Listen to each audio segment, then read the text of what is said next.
Bear down. Caleb Williams just told the world something no Bears fan wanted to admit out loud, but something we all quietly already knew. And what makes that confession genuinely electric is not the vulnerability it shows. It is what it implies about the ceiling of this team in 2026. I will break that down in a second, and it is going to get you fired up. There is a cornerback who spent 4 years as a key piece of this secondary, and who is now walking into training camp fighting for his career. Kyler Gordon has a serious problem, and the most frustrating part is that Ryan Poles already has the answer ready, and the answer is 23 years old, came in the 4th round, and has never played a single NFL snap, in Xavier Thomas. The rookie receiver, half this city, is treating like he is already the next Deshaun Jackson. But there is a beat writer with 30 years on the Bears beat who published the most uncomfortable counter-argument I have read in months this week. And I have a position on who is right. It is a strong position, and I am going to defend it to the end. First, I need you to actually process what Caleb Williams said this week, because I think a lot of people are reading it on the surface and missing the most important part. Williams told reporters, quoted directly by NBC Sports, that last year he told Ben Johnson, "I felt like I was drowning, trying to breathe, trying to stay alive, waiting for a boat to come around." And he added that this year is a completely different feeling, that they can start from where they finished last year, that the terminology, the play calls, the language of the offense is already fluent for him in June, not something he has to figure out mid-season. Okay, let us go step by step, because there are 2 ways to read this, and I think one of them is completely wrong. The wrong reading is, this proves Williams had a tough year 1 and still has something to prove. That reading ignores something fundamental. The Bears in 2025, with a quarterback who internally described himself as someone who was drowning, won the NFC North, won a playoff game, and reached the NFC Championship, not the wild card round. The NFC Championship. 2 games from the Super Bowl. What, does that sound like a quarterback who is in trouble? Because to me it sounds exactly like the opposite. It sounds like a description of someone who had to operate under maximum cognitive pressure, with a brand new system, with NFL speed that is completely different from college football, with an offensive coordinator who runs one of the most demanding playbooks in the league, and who still found a way to carry this team to the penultimate game of the season. Now listen carefully, because this is what has me genuinely scared in the best possible way. There's a concept in quarterback development that scouts and offensive coordinators know very well, but that rarely gets explained honestly in the media. It is called conscious processing versus automatic processing. In year 1 of any quarterback in a new system, especially one as complex as Ben Johnson's, there are 2 layers of mental work competing for real-time bandwidth on every single snap. The first layer is reading the coverage at the line of scrimmage. Is it zone? Is it man? Is there a disguise? Is there a safety rotation coming? The second layer is recalling what the playbook says about that specific coverage. What is the primary route? What is the secondary read? Where is the hot route if the blitz comes? In year 1, both layers are conscious. The quarterback is actively thinking about both simultaneously while the 2.8-second protection window clock is running. That is exactly what Williams was describing when he said he felt like he was drowning. He was not describing being incapable. He was describing the precise mental state of a brilliant player who was still in the conscious processing stage of a new system. And we still reached the NFC Championship like that. In year 2 of continuity with the same coordinator, that second layer of playbook becomes automatic. It is no longer conscious. The quarterback no longer recalls the playbook during the play because he has internalized it to the point where he simply reacts. And when that happens, all the mental energy that was previously going to the playbook now goes exclusively to reading the coverage. The result is faster decisions, earlier releases, better handling of pressure, more options identified in less time. Williams basically just described exactly that transition. And that, y'all don't understand, is terrifying for the rest of the NFC. Because if we got to where we got with year 1 Williams, the question that keeps me up at night is, where do we go with year 2 Williams? There is something else nobody is saying enough about this situation, and it has to do with Williams' character specifically. He did not have to say this. Nobody asked him if he felt overwhelmed last year. He offered it voluntarily, in a context where what quarterbacks generally do is talk about confidence, hard work, positive momentum. Williams instead chose to be specific about a past limitation and precise about what changed.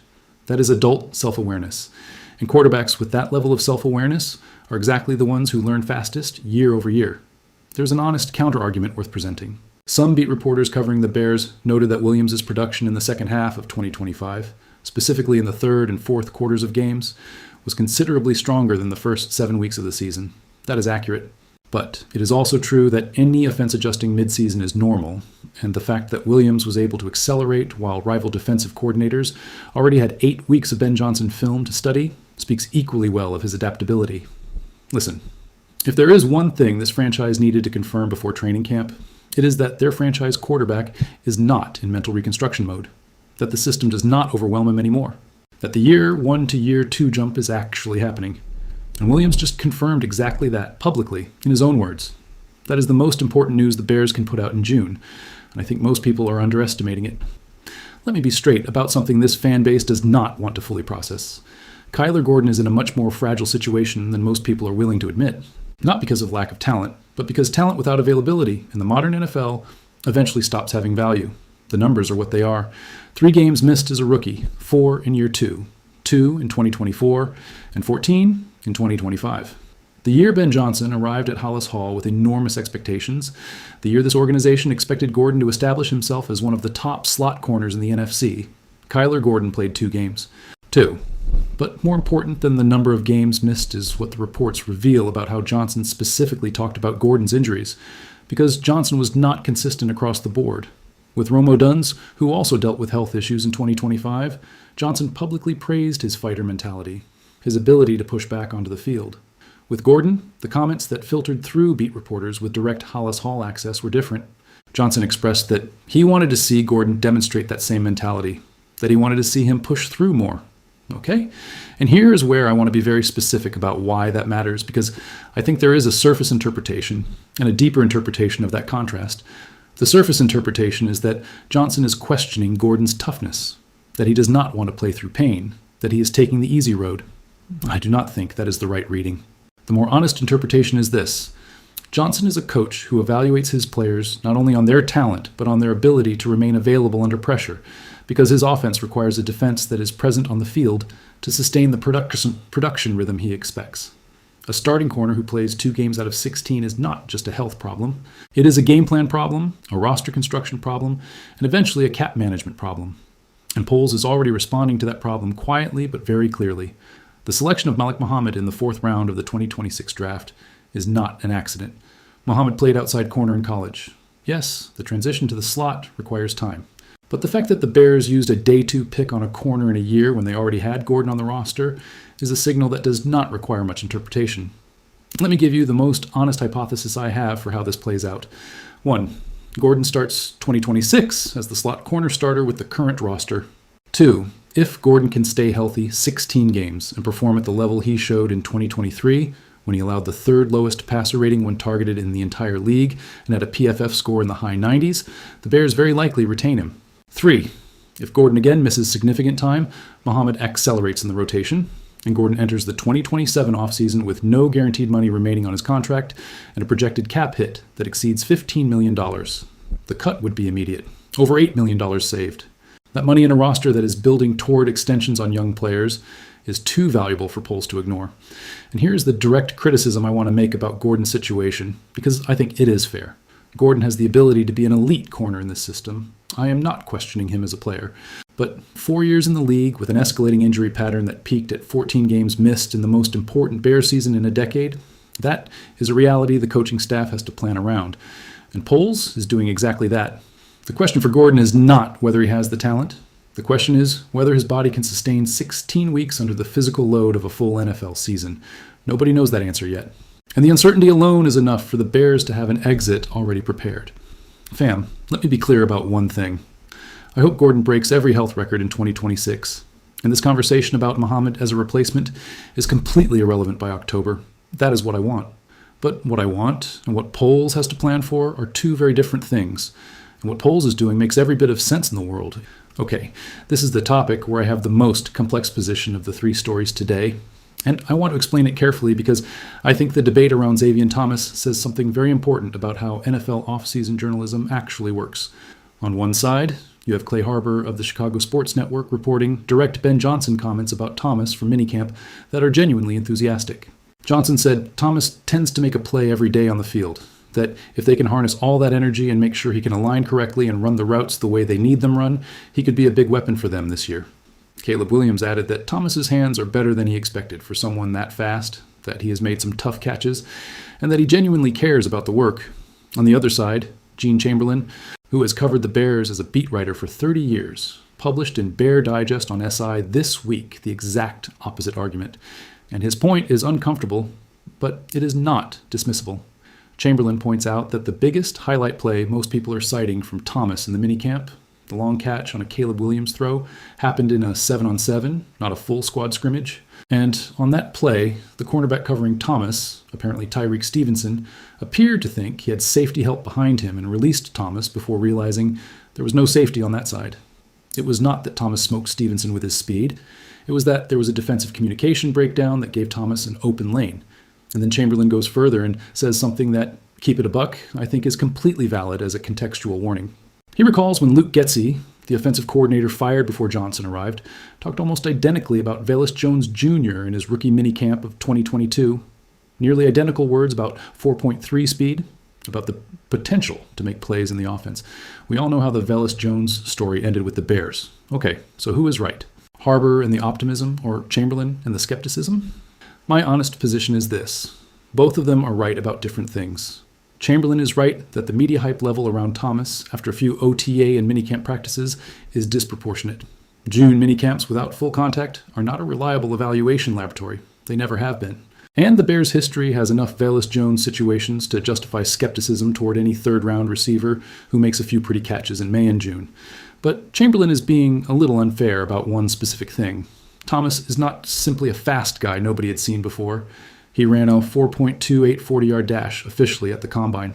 His drop rate in college was 4.7%, which is exceptionally low for a receiver with his profile.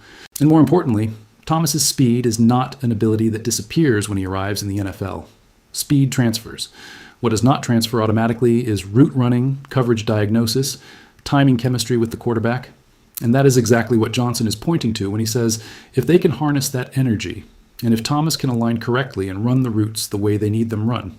There is a critical nuance in Johnson's comments that a lot of people are missing. Look at the structure of his sentence. If they can harness his energy and if he can align where he needs to, and if he runs the routes the way they need, then he could be a big weapon. That is a coach being conditionally optimistic, not unconditionally. Poles and Johnson are too precise linguistically to say anything unconditionally positive about a third-round rookie who still has all of training camp left to prove himself. What Thomas has to do between now and week 1 is something specific. He has to show he can execute the full Johnson route tree, not just vertical speed routes. Because in Johnson's system, receivers are not single-function pieces. There is no go-route specialist who lines up in one spot and runs vertical all night. Receivers have to execute interior routes, out routes, crossers, and all of that requires body control, stem management, leverage understanding.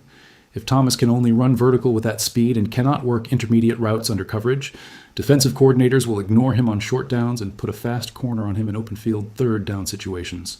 Simple. But if Thomas can show in training camp that he can execute even a partial route tree while threatening vertical with that speed, the value he adds to this offense is real.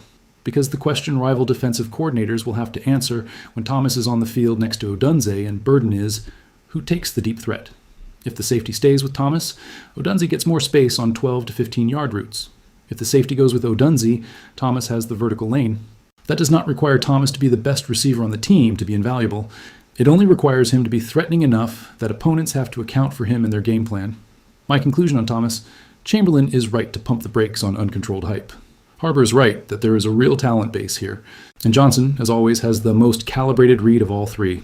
Conditional potential that translates into a real weapon if the September through December work matches what is happening May through June. That is everything I have today, fam. And what a day to be part of this Bears nation. Our quarterback just said publicly that he was drowning last year, and we still made the NFC Championship. That does not make me nervous. That fires me up. Because in the NFL, teams that reach that level with a quarterback in active learning mode and then come back the following year with that same quarterback in full command mode, those teams make the jump. Buffalo did it with Josh Allen. Kansas City did it with Mahomes. Green Bay did it with Rodgers. Why can't Chicago do it with Caleb Williams in 2026? We have a cornerback who has to prove he can hold up 16 weeks. We have a rookie who is splitting opinions between legitimate hype and legitimate skepticism. We have a quarterback who already speaks the language of the system. And we have a head coach who reached the NFC Championship in his very first year, and who this season starts from a considerably stronger base in every single area. Bear down, always. If this breakdown gave you something real, drop that like, subscribe, and tell me down below. Are you on the hype side with Thomas, or on the Chamberlain skepticism side? I want to read every single take.